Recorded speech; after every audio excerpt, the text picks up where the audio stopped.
I'm Erica Lynn, and we all know the ocean is the most demanding environment on Earth, consistently testing the reliability and durability of our equipment. When you spend as much time fishing as I do, you know that reliable gear is essential for staying on the water. This is why I went with the Abyss battery to power my trolling motor, electronics, and outboard. The guys at Abyss Battery are rattling the saltwater industry by manufacturing performance marine batteries specifically designed for sonar, outboards, trolling motors, and electronic fishing reels. They're also Bluetooth compatible, so I found checking battery statuses right on your phone while you're out on the water is a huge game changer. To learn more about why Abyss batteries are used by the pros and factory installed by premier boat builders, visit abyssbattery.com.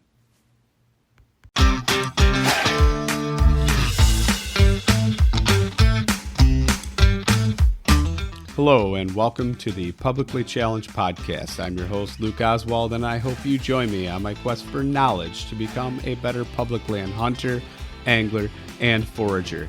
Stick with this and who knows, maybe we will learn something together.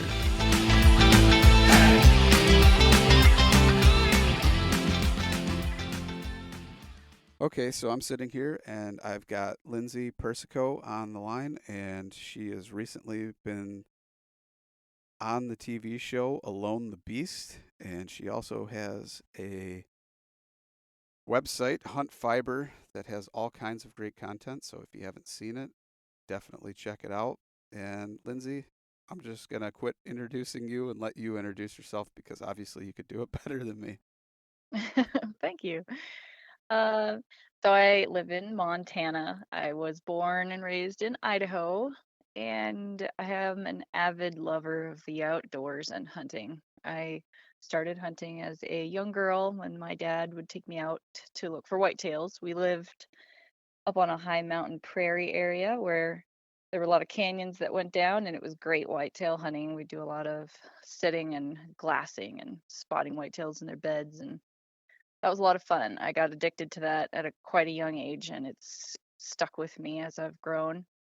I now live here in Montana with my husband, and I have three kiddos, uh, two daughters and a son.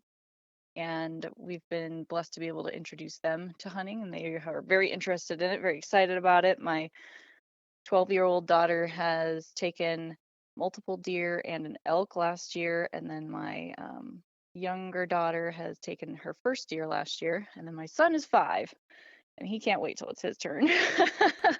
But we definitely try to make hunting in the outdoors just a big part of our life and take advantage of where we live and the opportunities we have around us, and it's kind of the passion for us. No, that's awesome. We've followed each other on social media for a while now, and yeah, I always see posts of you guys doing things as a family outdoors, and I think that's a great way to bring your kids up. I'm kind of curious. So like I know your husband Tristan got that moose, and it was a big booner, and I know your whole family put effort into that. Can you talk about that a little bit and how you guys incorporated the entire family into that? Sure, that was a really cool story, something that was totally unexpected. So the tag that he drew was very difficult to draw. It was like a 1% chance that he was going to draw this tag. But he puts in for those every year. And he drew the moose tag, which was on all by itself exciting. He spent a lot of time scouting the area where he knew he wanted to hunt, and he had seen one pretty decent bull there, nothing like Boone and Crockett, but just a nice bull that he would have been really happy to take. And when season came around, me and him and our older daughter Bridger went up and camped out for a long weekend to hunt.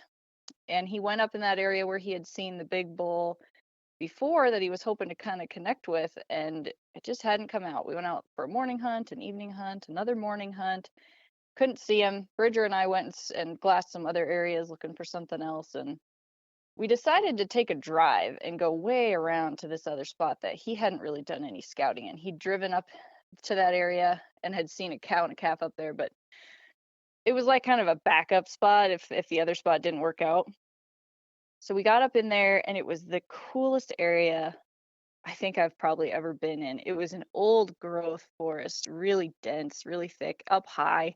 It was cold. The sun didn't really get through the timber because it was so thick. So down on the ground, it was all mossy. It was just a dense, beautiful area, but up high. It was a weird feeling. It was a neat feeling there. It felt like you should see little elves running around or something. It was cool. So we pulled off there, and Bridger and I hung out closer to the vehicle. We just kind of wandered around. We were exploring and looking around. And it was really getting dusky. It was close to the end of shooting hours. And he took off down a deer trail and decided to see, where it went, to see if he could find any sign even. You could tell it was kind of strangely, there was some, I don't know if there was a lot of springs up in there or something, but there was some wet areas. So he took off and headed down in there, and he wasn't gone for very long at all. And Bridger and I were looking at this giant scrape on this tree. We couldn't believe how huge it was. It was up high, and it was like half the tree was just gone. And we thought, what could make this scrape? This is huge. And we hear these shots come from the woods. And it was my husband's ex-military, and he shoots a lot, and he's very good at shooting. He's very proficient with his firearms. And I know when he's shooting at something and it's going to go down. And I could tell by the way he was shooting, I was like, something's dying over there. And it's got to be pretty big, because he went in there, he wasn't in there for very long, and he was shooting, and I'm like, there's got to be a decent bull back there, because there's nothing else that he would be shooting at right now. Nothing else was open. This was the only tag. I knew he had to have stumbled upon a big moose back there, but I had no idea how big it actually was. So we had radios. He stopped shooting. Bridger and I are sitting there just looking at each other like, oh my gosh, what's happening? And he radios up. He's like, you guys got to bring the pack frames. He's like, I got a bull down, and he's huge. And I got back in there, and I just stood in awe over that thing. He was so beautiful, and so huge. His antlers were gigantic. Like, I didn't know stuff like that was in Montana. It was just the most beautiful thing. But it was right before dark. We had probably half an hour of daylight left, and he had gotten back in there probably a little over a half a mile before he found this moose. And it was all of those crisscrossed, blown down lodgepole timber patch. So it was like a maze to try to get up and over all these logs and around all these logs. It was kind of tough to walk through there.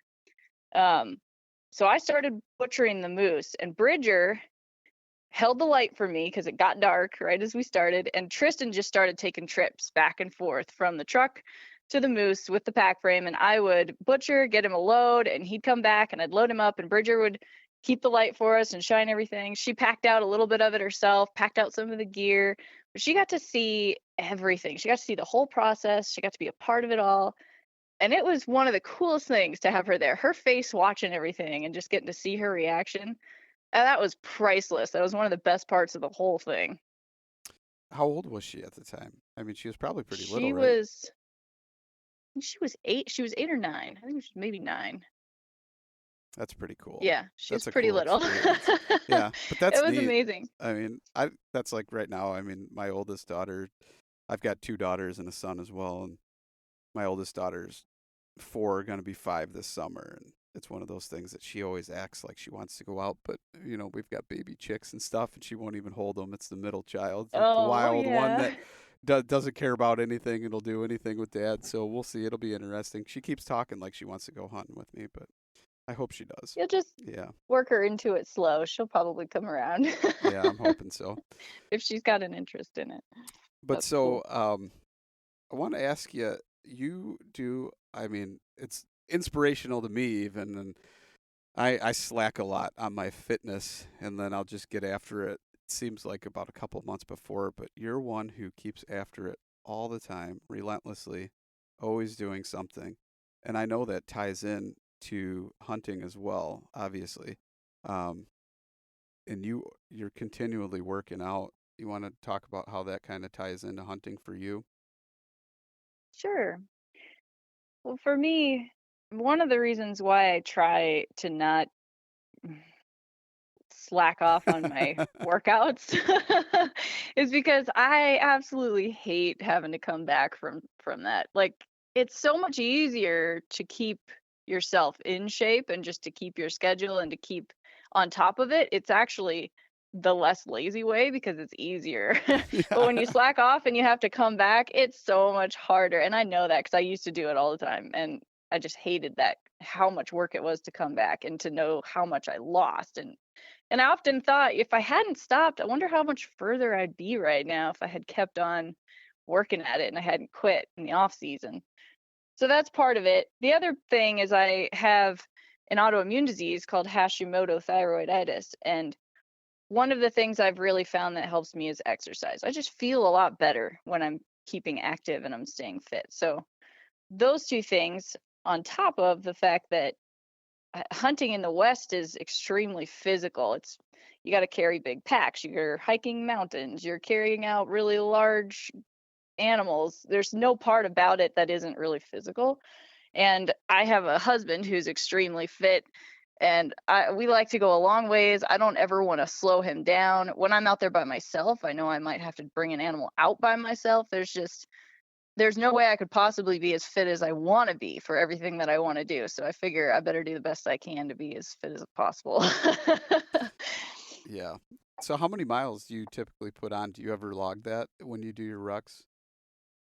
For rucking, just my day-to-day workouts, I usually do about 3 miles. Um, I have an area where I'm at where I can go up. Half the way is uphill and then turn around and come back down, it's downhill. And I've found that doing uphill and downhill is really important because you have to do that with a heavy pack. Going downhill is just as much work, Right. different kind of work, but it's just as much of a strain on your body as going uphill is. It's just in a different way. So it's important to train all of that. But yeah, I usually do about 3 miles for my weekly rucks. Nice. Nice. Now, when you first started hunting, were you a archery hunter right out the gate, or was it rifle hunting for years and then you kind of just picked up the bow later on? So for I don't know how it is for a lot of people. I've noticed that back out east it seems like there's a lot more archery hunters, and it makes sense because rifle season is just so crowded. Um, but for me, when I started hunting, no, I was hunting with rifle. I wasn't hunting with a bow. I took the archery course and I had a bow and I did go out, but for me it was mostly just to extend my season. So I look at archery hunting as here I don't have to pick one or the other. I can do both.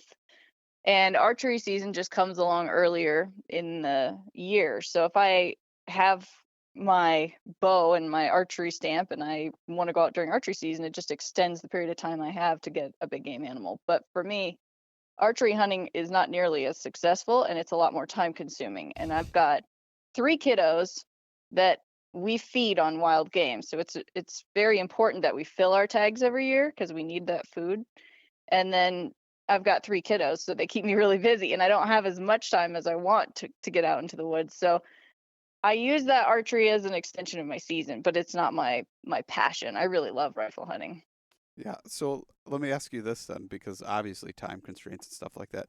How do you and Tristan choose who's going to get to go hunting, or who is it? Just wait and see. I mean, does it ever come to any arguments over who gets to go? Well, it's funny. We each have our own favorite. Like we each have our own passion. So for my husband, his passion is elk hunting. It always has been. He loves elk hunting, and I do too. So for that type of situation, we usually try to have a grandma come around during elk season. And she's here on the weekends, at least a couple weekends, so that I can get out. He's going to be out every weekend on elk season. There's no way around it. If I want to go out, I pretty much have to have a babysitter. But the rest of the seasons, like the deer hunting, which I love, I grew up deer hunting and I love deer hunting, and he'll do it, but it's not his passion. So if I want to go out, he's totally fine just letting me go. And then the other things that I spend a lot of time on are predators, and he has really no interest in predator hunting at all. So in the wintertime, I get to go out kind of whenever I want. He doesn't care. If I want to go predator hunting, he's usually down with that, and I can go. So that works out all right. Did you fill your wolf tag this year? No, this year I have not filled a wolf tag yet. Um, I've been learning a lot about wolf hunting. I've been doing this for a few years, and every year I learn more about it. But this season went a little bit south on me. I was gone, like you said at the beginning of the show. I was gone for quite a while there. filming for that show. I got back in November. I only had a couple hunts left for elk and deer, and I tried to get out and spend as much time as I could to look for elk and deer. I ended up getting 2 whitetails, but no elk this year. And then the craziness of the holiday season hit, and then from there everything just went south. My family went through some serious, like, sick times. Not your average flu season. It was nasty. There was a lot of stuff going on health wise, and then we had some tragedy with losing family. We lost a few people that were close to us in a pretty short period of time. So the rest of my predator season kind of went out the window. It was a weird year, and Yeah. now we're here with this whole virus thing. So yeah, it just doesn't seem to want to I'm get sorry back to to hear that. normal. And There hasn't been a normal lately. yeah, sorry to hear that about your family. About losing family members. That's always sad. Um, it's one of them things, but as far as the sickness, that we experienced the same thing. I think I even messaged you something about, yeah, same thing. It was weird. Our kids got sick and then they got better and they were sick again right afterwards. And Yeah, there was no yeah, break, and with 3 no, of them, it staggered, and so yes, there was really nobody healthy. No time when everybody was healthy except for right now. They're all healthy right now, and it feels like a miracle. I'm almost hoping that one of those illnesses that we've had actually was the coronavirus. If that's, That went through my mind too. uh, my gosh, because Some of them were pretty bad, so it wouldn't surprise me. yeah, But I'm hoping so because if that wasn't, I'm guessing we don't want to experience it. That's all I know. right? So, Yeah, but I so hear ya. you were on the show alone, and we could talk about that. So, how did you even come to the realization that you wanted to be on the show, or was it kind of just people pushing you in that direction? I've had some friends over the years that kind of told me, they're like, "Hey, you should go on that show. I'll make a demo tape for you. You want to go on that show?" And I'm like, "No, no, no, no, no. I don't think I'd be that good." What was your thing that drove you to even be on that? I had no desire to be on any show like that. It's never crossed my mind to apply to a show like that. And I was approached by them, and I Nice. looked at the situation. I looked at what they were presenting to me, and I thought, this is crazy. I'm not a survivalist person. I'm a hunter, and I hunt in the West. And so in order to be safe out there, you have to be prepared. You have to know a lot of things. You might end up spending some nights out in the wilderness injured. You don't know what could happen, so you prepare for everything. But that's the extent of it for me. I'm not one of these bushcrafter people, it's just not my niche. But I looked at it as an opportunity to do something that I might regret if I don't do it. Mhm. There, I've never been to that area in the Arctic up there. I've never seen beautiful northern lights. I've never experienced anything like that. And I thought, it's a rare opportunity. When is this opportunity going to come along again? I better freaking do this. Right. So I did. On top of the fact that you are the epitome of modern day badassery, we've got to get that out of the way. And I think there may be another podcast that even labeled you as that. I'm not sure. Yeah, Yeah. I didn't know that was what it was going to be, but yeah. Yeah. So, so you're on the show, zero tools whatsoever, just the clothes on your back. Um, you've got an animal, they drop an animal. I don't know if you haven't seen the show, I don't want to spoil it for you, but I'm going to anyway. So stop this podcast if you're listening right now.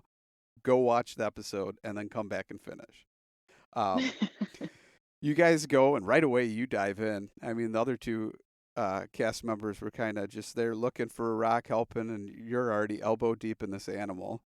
Um, obviously because you've done it multiple times before, right? But I mean, like, what kind of mental preparation did you go through beforehand, or anything like that, or the fact that, I mean, did you ever forage before other than for like rose hips or huckleberries or anything like that? Was that even in your wheelhouse? So growing up, I had done some stuff like that. We lived in a really tiny town, and one of the things you do when you're kind of out there in the country is you go at different times of the year and you forage for stuff because it's there and it's good, it's a resource. And so I have done that. We did a lot of mushroom, like the morel mushroom hunting, different kinds of berries, things like that. But like I said, I'm not a bushcrafter. I'm not a, you know, that's not what I do. I hunt. So going into the show, I knew what I was going to need to be practicing or working on or growing my knowledge in before I went up there. So I did a lot of study on what could be available to me in that climate, what might be around. And that was it was helpful, but at the same time, once I got up there, it was so late in the season that there wasn't really much left. Most of the greenery was, dead or dying. And by day 7, everything was covered in snow. So I studied a lot of that stuff and I worked on it, but it didn't end up paying off as much as I was hoping it would because there wasn't that much available. So then, I mean, obviously, as a hunter, a lot of hunters, they don't have the wilderness skills that they would need to survive. I mean, so what kind of like wildcrafting stuff did you study up on? I know I saw something, and I don't know if it was after you were already on the show you posted it, or maybe it was before, and I kind of trying to remember, but it was something about learning how to use a bow drill and start a fire. I mean, was that something you've ever done before, or was that something you practiced before you knew you were going to be on it? So I'm one of those people, like I said, I work out a lot, I exercise a lot so I can carry a lot of weight. And that translates into what I bring with me when I go out. I take everything under the moon with me into the woods.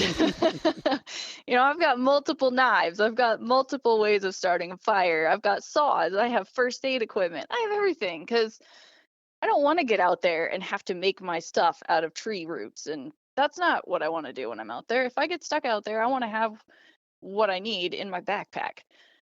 So for me, there was a lot of stuff that I had never dabbled in. I had never dabbled in napping rock to make a blade. I'd not done that. So I messed around with that before I went up there.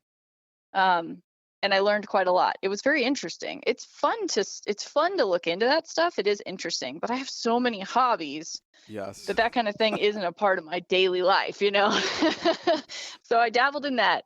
And when it came to the bow drill, I went out in my yard. I pulled a couple branches off of different trees. I kind of looked at what you need for a successful bow drill kit, what the point is, what's required for building an ember, those types of things. I went out in my yard. I pulled out some stuff and I built a bow drill and I built a fire. And I thought, okay, well, I can do this. This is something I can do.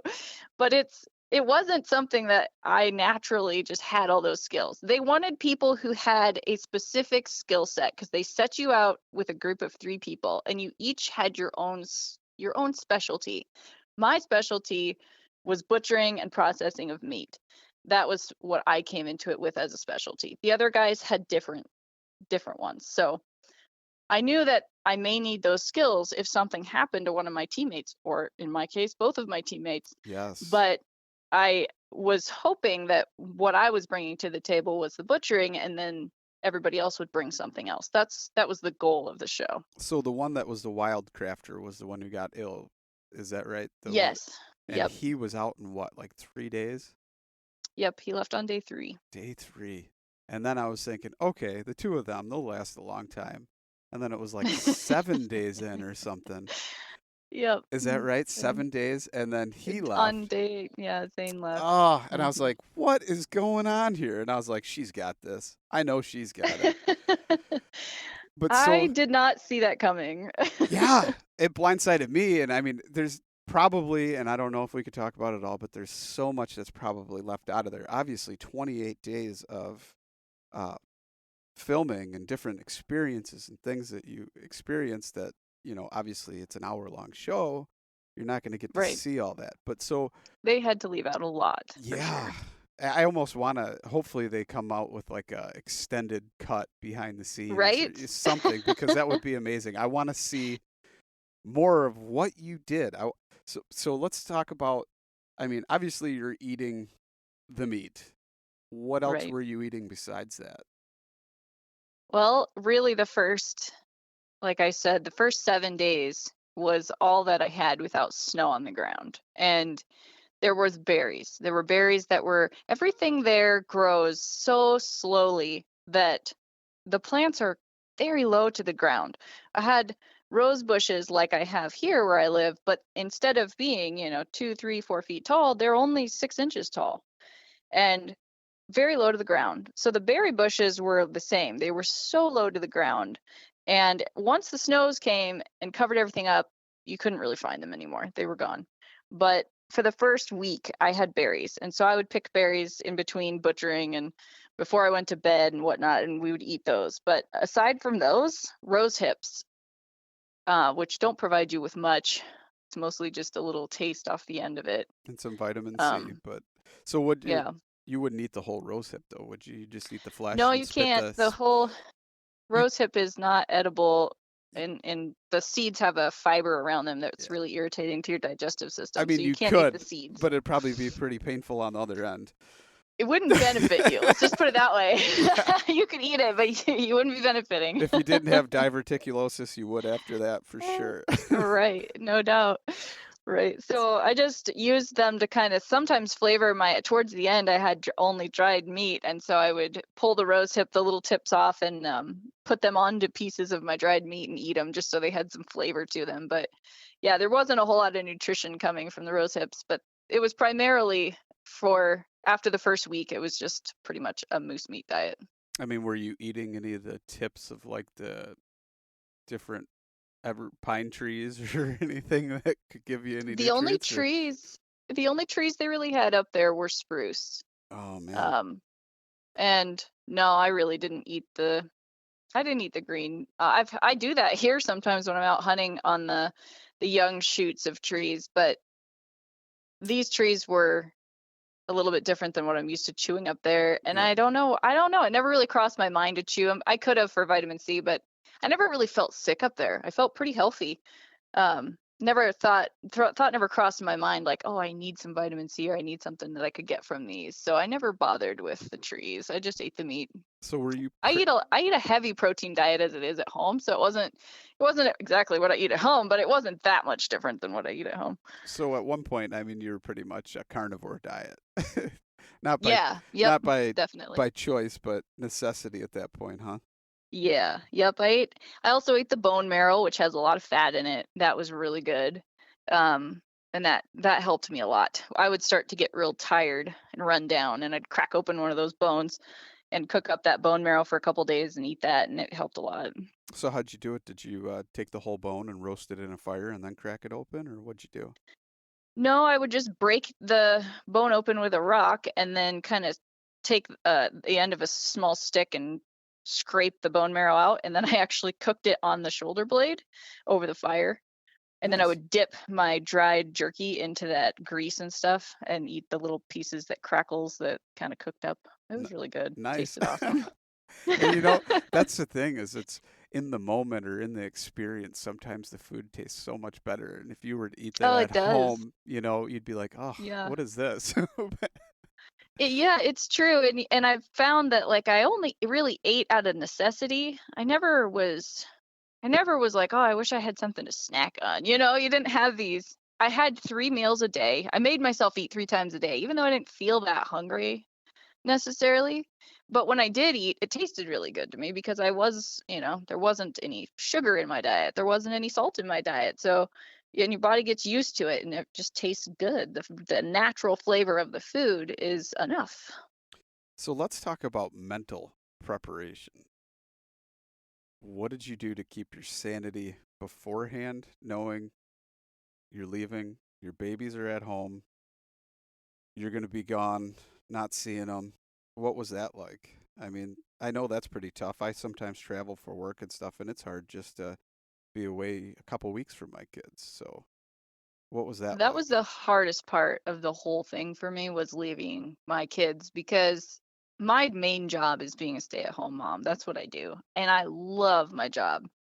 My kiddos are my life. And me not being able to even talk to them, not even over the phone, not even get an update on how they're doing for 30 days just seemed overwhelming. And when I left, my son was having some struggles with swallowing. He was having some issues after a choking incident, and it wasn't anything where I felt like it was life threatening, but it was interrupting his diet and causing some problems, and it was not able to be resolved before I went up there. So I had that in the back of my mind, and I was worried about him and wondering how he was doing. And yeah, that I knew before I went up there that that was going to be the hardest part for me, and it definitely was 100% the hardest part. I had a lot of downtime, a lot of thinking time. There's a lot of hours of darkness up there. And when you don't have a light and you don't have any way of seeing outside of your campfire, you don't have much to do for all those hours. You can't sleep for 14 hours straight. Plus, you have to keep your fire going. So you're up all night long and intermittently stoking your fire, keeping it going. So there was a lot of brain time. But surprisingly, I found it to be very stress-free overall.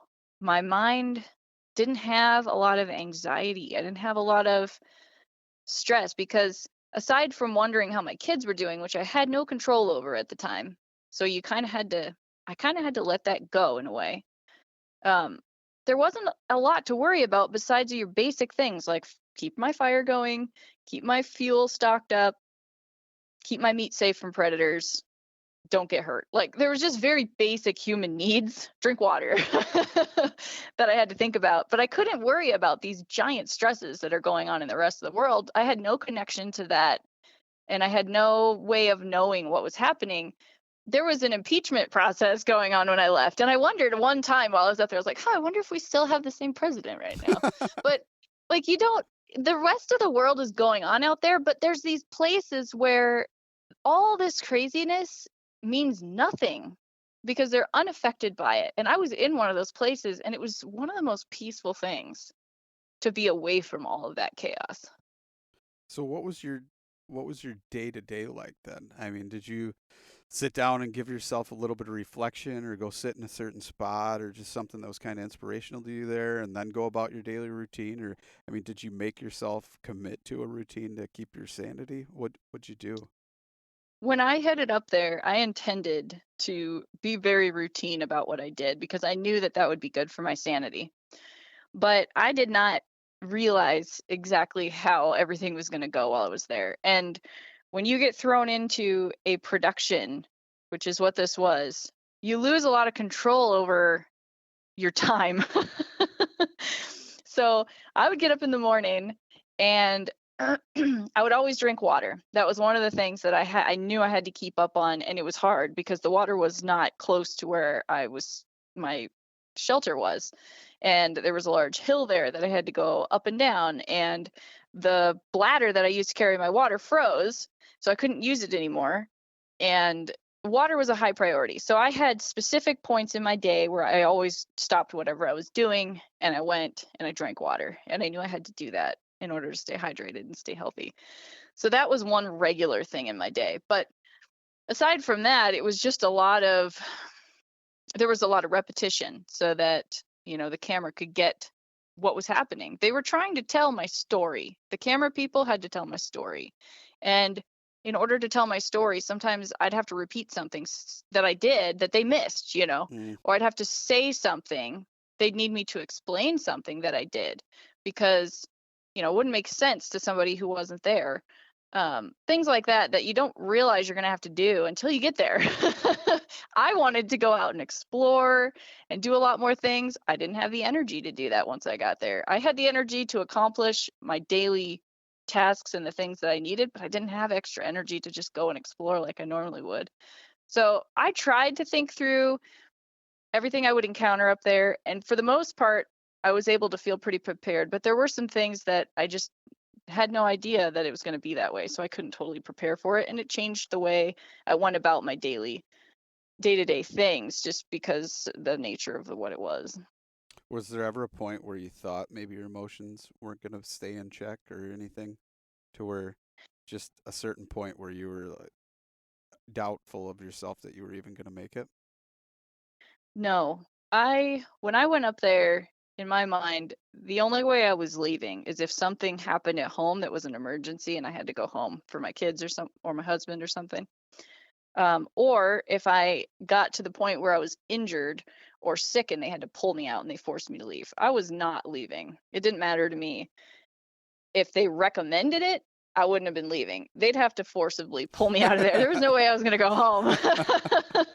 That was my mindset going in, and there was no way. It never crossed my mind. They asked me multiple times, will you tap? And I was like, no, I didn't come up here to leave. Like, there was a lot of work that went into coming up there, and there was a lot of preparation for my family for me to be able to be gone for 30 days. There was a lot that went into me being able to leave for that period of time, and there was no way that I was going to go into all that and then just walk away. That was not going to happen. Yeah, that's a lot of times my mindset, especially if somebody tells me I can't do it or something like that. It Right. totally pushes me into the mindset to where now nothing's going to stop me. Well, And and to be that's, honest, I've been through some things in my life that were very mentally difficult. And I'm talking like struggling for 7 years. 30 days is nothing. yeah, You can do almost anything for 30 days, but a lot of people they've not struggled through something that difficult for long periods of time. Some people just haven't had to do that, and it's a mental muscle. And if it's not worked, then you're going to struggle and you're going to suffer. But I've already done things mentally that I feel like were more difficult than what I had to do up there. So that to me was not really a struggle. well, that's like right now with everything going on with this whole COVID-19 and the rush for toilet paper. It boggles Right. my mind.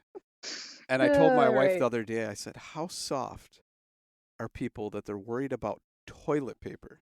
All right. I'd be Yeah. more worried about my kids starving, which I'm not too Yes. worried about that either. But I No. would be more worried about that or more worried about other people trying to do bad things to take what you have, not If toilet paper.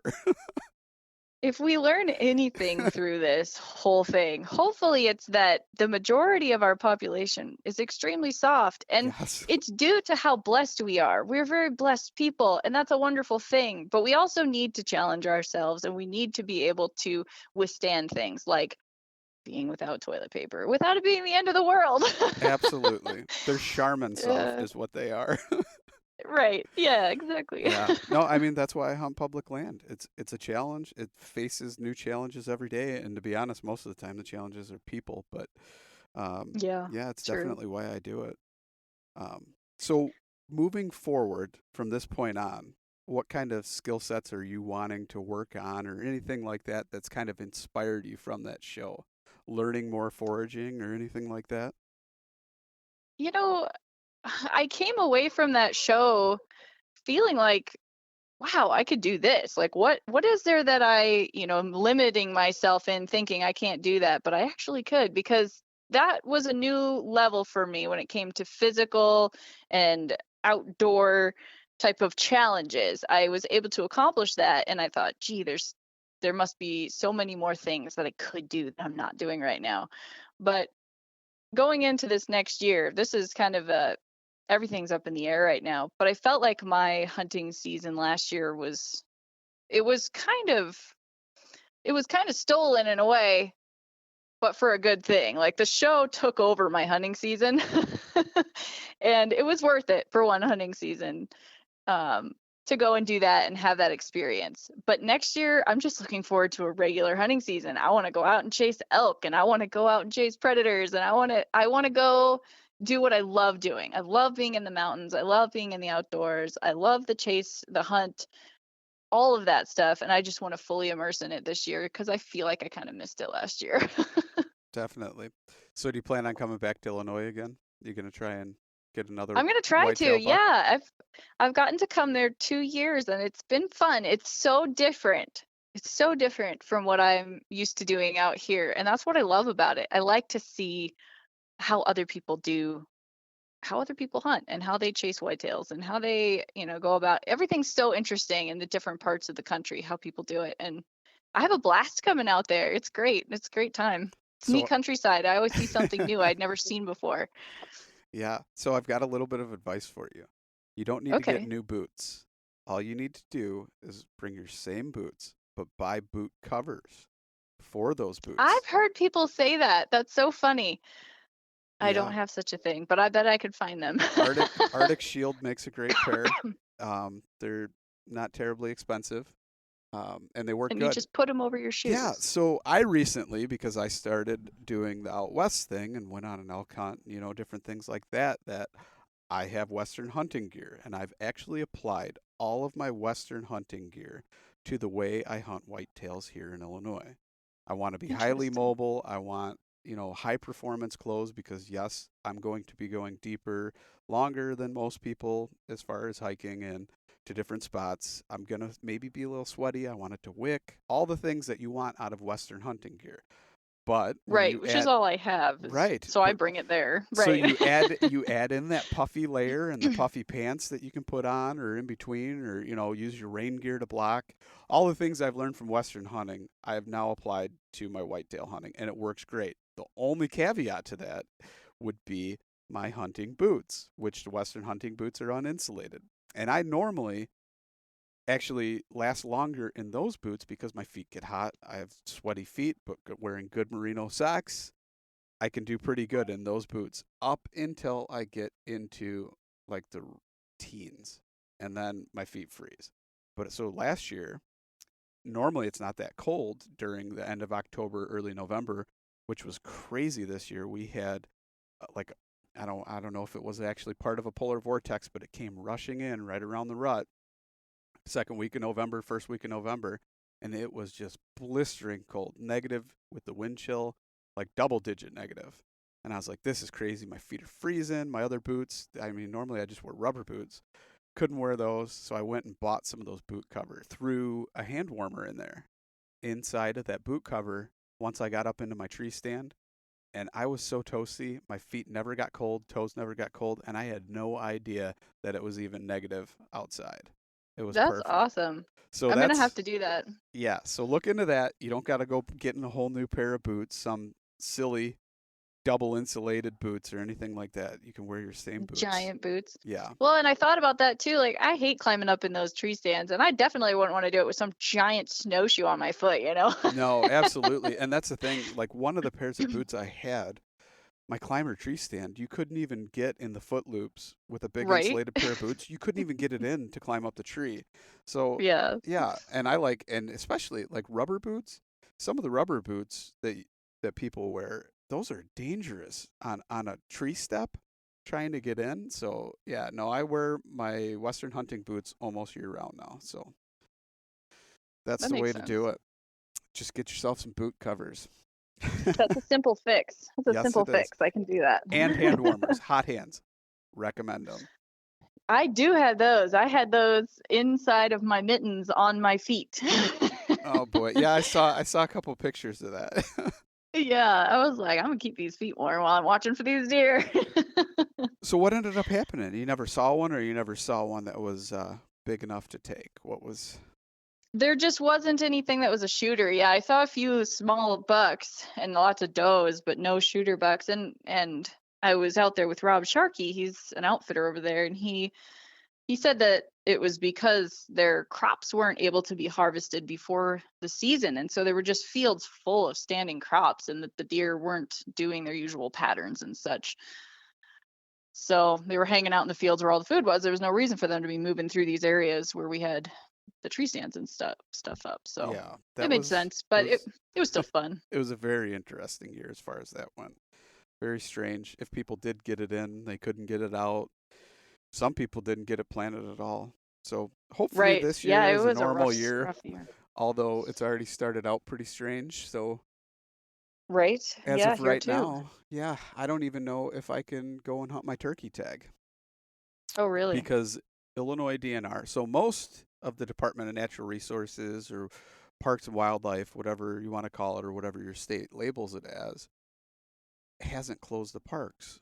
But here, any Illinois DNR, Department of Natural Resources owned site is closed. They closed them Okay. as of like Tuesday or Wednesday. And so, with that being closed, I mean, how do you close woods? I don't know. So, I don't know if I can. I've got a tag for first turkey season. I don't even know if I'll be able to hunt that. So that's all the public land is all in that, included in that?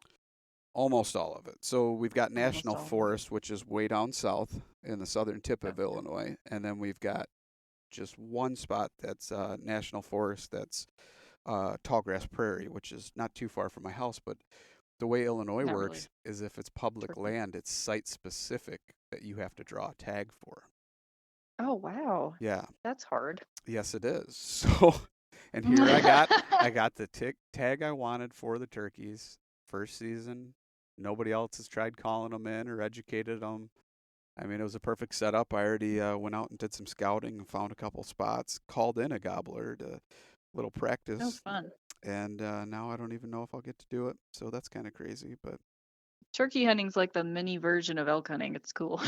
it's neat. Yeah, it's neat. And actually, I've never hunted the spring like that. Okay. Yeah. So normally That's it's fun. like archery season, and I'll shoot one with a bow because I just see a string of them going by and shoot a bearded one, and that's how I do it. But so I was like, yeah, this is awesome. It's gonna be my This first will be cool. public land spring turkey hunt, and I like spring turkey, but I'm usually out bear hunting, and so I don't get a whole lot of time put into the spring one. But in the fall, every once in a while, I'll go out and tag one. so when you bear hunt, is that like a spot and stalk, or is it more of like a predator call them in and see if one comes in? How do you go about it? I usually do a lot of glassing. I'm going to areas where I can see a long ways, try to glass and see if I can get in on them. A lot of times I can't. I'll find them so far away and try to get over there, but by the time you get there, it's the other end of the day and they're gone. And I've also tried the calling technique, but not nearly as much. I'd like to try it more. I think it might work really well in the spring, and I just haven't messed with it much. So it'd be kind of fun to try that a little bit more, see if it would work. I wonder if you could sit and use a mouth diaphragm and call some turkeys in, and then do some squeaks and call on a bear at the same time. I've had coyotes come in from turkey calling. Oh, I never Yeah. thought of that. Yeah. They've come in looking for that bird before, but yeah, I don't know. For the bear's main food source in the spring when they first come out are the elk calves. So I usually go with some sort of a calf in distress type of a call because they're real keen on those, or a rabbit in distress. But I think they'd probably eat anything. They're pretty hungry when they come out in the spring. Yeah. So it's been a great conversation, and it's probably time we should be wrapping this up. But before we go, you want to tell the listeners where they can find you and follow you and all those things? Sure. Basically, if you just search Hunt Fiber, I am on Facebook and Instagram and Twitter. Twitter's pretty fun. I like that one. And then my website is huntfiber.com, and I'm on LinkedIn under Lindsay Persico. All right, Lindsay, it's been fun. Good talking to you, and keep in touch. Maybe if you come over to Illinois again this year, we can meet up and do another podcast. Oh, that would be fun. Thanks for having me on. I really appreciate it. Yep, thank you. Have a good day.